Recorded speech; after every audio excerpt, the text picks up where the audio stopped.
Good morning, guys. Another day. We're looking at court cases today. First court case we're going to look at is Marbury versus Madison. For real quick, uh, in 1803, Madison was designated as the person who's supposed to assign Marbury a judgeship.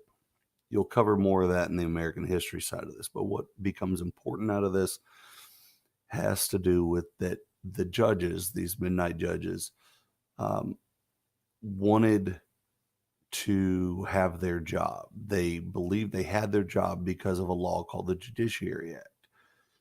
The court ruled that the Constitution gave the Supreme Court the power to review that law and decide whether it was allowed under the Constitution. This power is called judicial review.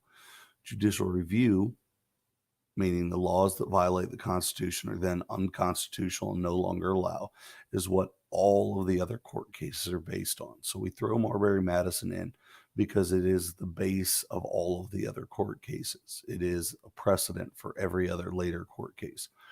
So the opinion of the court was that judicial review made the Judiciary Act unconstitutional. First big one I want to talk about is Korematsu versus U.S. Korematsu versus U.S. deals with the idea of federal power. It generally says that during a time of war, the government's power over people is expanded, that it's much more than normal. What happened is Fred Korematsu was arrested for not voluntarily being detained. He was to be detained because of his ethnicity or background. Fred's grandparents were Japanese, and the U.S. government during World War II said that anyone of Japanese ancestry on the West Coast, specifically California, was to report to a detention center and be detained for the remainder of the war. Fred didn't feel that this was right. And in this court case, the Supreme Court ruled that during a time of war, the government has the power to do that, to judge, arrest you, remove your freedoms for the safety of the nation. This court case has not ever been overturned, which makes it a little interesting in today's climate and environment. Next one applies to students. This court case deals with the idea of free speech and students' rights. Mary Beth Tinker and her little brother John were suspended for wearing protest armbands to school after being told not to. They said this violated their First Amendment rights. The students' rights, according to the school, did not exist within the school. And the courts ruled that instead of students having no rights, that political rights could exist within the school as long as it could maintain an educational environment, and that clothing could be considered a form of speech as long as it was not disruptive. Next court case we're going to talk about is Texas versus Johnson. Greg Johnson burned the flag in protest at the 1984 Republican National Convention. It was in Texas, and he was arrested under a Texas law that prevented flag desecration or destroying of the U.S. flag.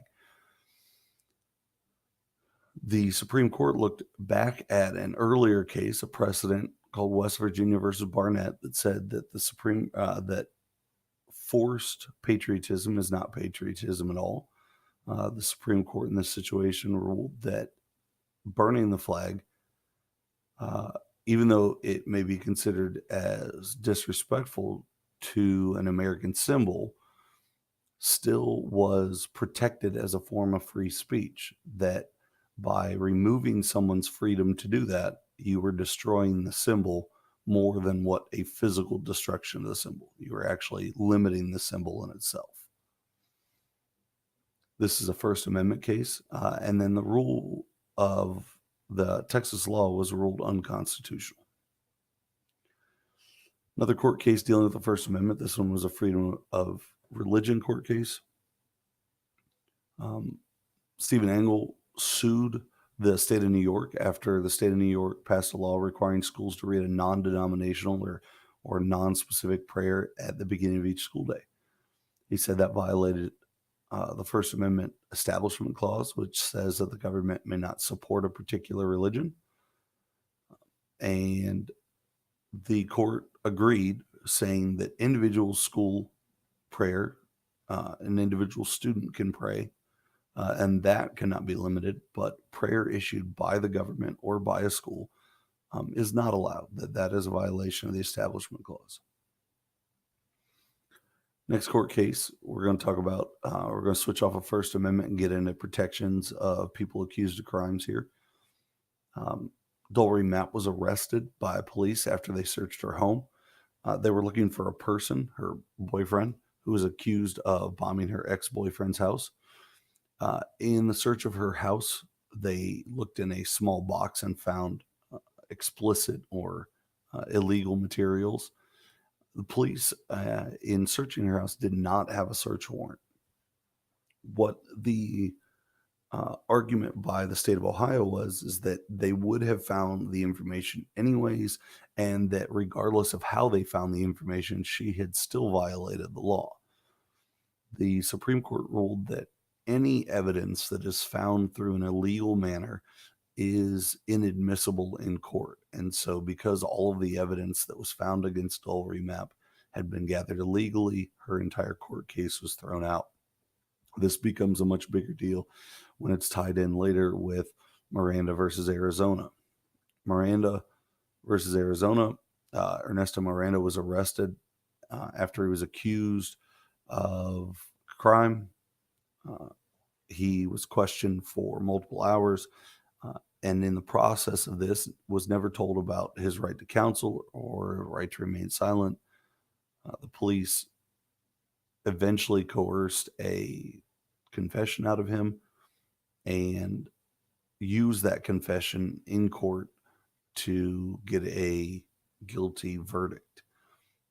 The Supreme Court later came back and said no matter what Ernesto Miranda knew or didn't know, no matter what his confession said, that his rights in the process, the due process of law, still had to exist, that the police still had to honor his Sixth Amendment right to an attorney and his Fifth Amendment right to remain silent, and that any testimony that's gathered without a prior warning cannot be used in court. Back to that admissible concept that we looked at in Mapp versus Ohio.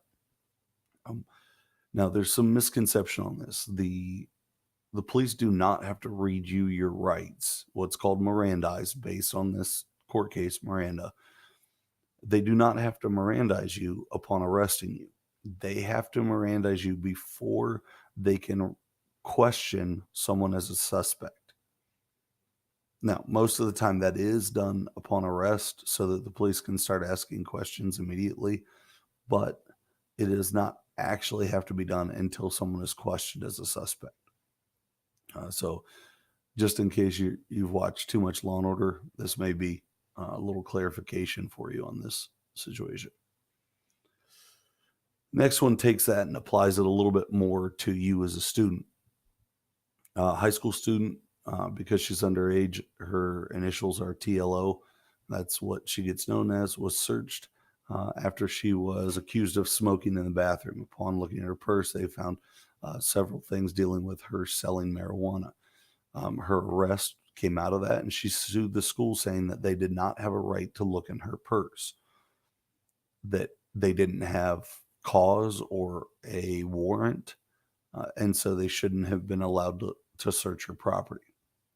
The court ruled that the school has a unique responsibility to protect the lives and safety of the students that are on their property, and that in order to do so, schools have the right ability and power to search anything that comes on school grounds, even without a warrant. Schools may search those things, and that students give up those rights upon entering, that students don't have all of the same rights to privacy as what civilians do. which is why schools have access to a few more powers than what you would have, just say, as a normal person walking down the street. This is why schools can do random searches, can look in your lockers, can um, do all of that. Information is all based on the New Jersey TLO case. It also expanded the rights of schools to deal with arresting and limiting students' rights more than just in privacy. This has been used later to deal with First Amendment rights for the safety of everyone. Next one we're going to talk about is the two ways that court cases go away. These also have to deal with equality. The first court case we're going to talk about is Dred Scott versus Sanford. Dred Scott was a slave, but his owner transported him into free territory. You'll note the date is before the Civil War and before the 13th Amendment, so slavery still existed. The court at the time ruled that people of African ancestry were not citizens. They had no right to sue and no rights under the government because they weren't citizens. They also went a step further and said that the Missouri Compromise, which had ruled slavery illegal in part of the United States, was unconstitutional, that they didn't have the right to do that. Now, we know in today's world that slavery is abolished by the 13th Amendment, but it took an amendment to overrule this court case. So one of the ways to get rid of a court case that people see as unpopular is to change the actual Constitution. So this court case has no bearing in today's world because the ruling of it has been removed by the 13th Amendment and then the 14th Amendment with the idea of citizenship. The last two court cases share the other way to get rid of a court case. In this court case, Homer Plessy was on a colored car on a train in Louisiana. He did not move as he was requested to, and he sued saying that violated the Equal Protection Clause of the 14th Amendment. The Supreme Court ruled with this court case, along with two other court cases, that the Southern states could enforce segregation under a phrase called separate but equal. The Southern states use this, and states in general use this to say, well, the Supreme Court and the United States government says that segregation is allowed. This is what led to Jim Crow laws and eventually was what the civil rights movement of the 1960s and 50s was fighting against, was this idea that segregation was allowed. Now, I know a lot of people say, well, it wasn't equal. And that's what was argued in the court case Brown versus Board of Education. They argued saying that a black school and a white school by its nature were not going to be equal. Linda Brown was forced to go to an all black school, even though there was a white school closer to her house. She argued, and her lawyers argued, that the Equal Protection Clause could not be enforced through segregation, and the Supreme Court did something very unusual. They overruled a previous court case, which is unusual because the court's based on the idea of leaving previous court cases alone and the rulings of them unless there's overwhelming evidence to support overturning it. That's called stare decisis. You leave it stay. You leave the decision stay. Schools that were based on race were illegal, and that segregation as a whole was unconstitutional because equality could not be gained through segregation.